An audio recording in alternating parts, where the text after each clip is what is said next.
Sir Ernest Rutherford ने एक प्रयोग से एटॉमिक स्ट्रक्चर में न्यूक्लियस की नींव रखी, जिससे उन्हें फादर ऑफ न्यूक्लियर फिजिक्स का खिताब मिला। तो चलिए जानते हैं उनके अल्फा पार्टिकल स्कैटरिंग एक्सपेरिमेंट को। ये एक रेडियो एक्टिव एलिमेंट है जिसे लीड ब्लॉक के अंदर रखा जाता है और ब्लॉक में एक छोटा सा छेद किया जाता है जिससे रेडिएशन सीधी लाइन में निकल सके। इस रेडियो एक्टिव एलिमेंट से अल्फा पार्टिकल्स एमिट होते हैं और एक अल्फा पार्टिकल एक हीलियम एटॉम के बराबर होता है। इस रेडियो एक्टिव सोर्स के आगे एक 210 नैनोमीटर पतला गोल्डन फॉइल रखा जाता है। फिर गोल्डन फॉइल के चारों ओर सर्कुलर शेप में जिंक सल्फाइड की स्क्रीन रखी जाती है जिसकी मदद से अल्फा पार्टिकल्स डिटेक्ट किए जा सके। आखिर में फॉइल और सोर्स के बीच में ग्लास स्लाइड को रखा जाता है।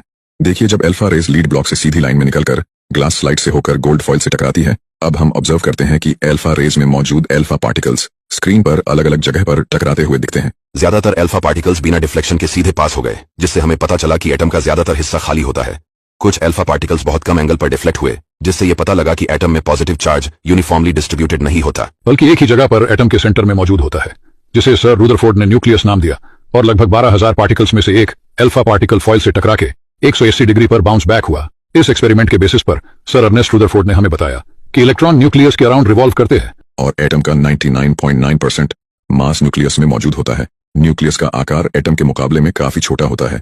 ऐसे ही भौतिक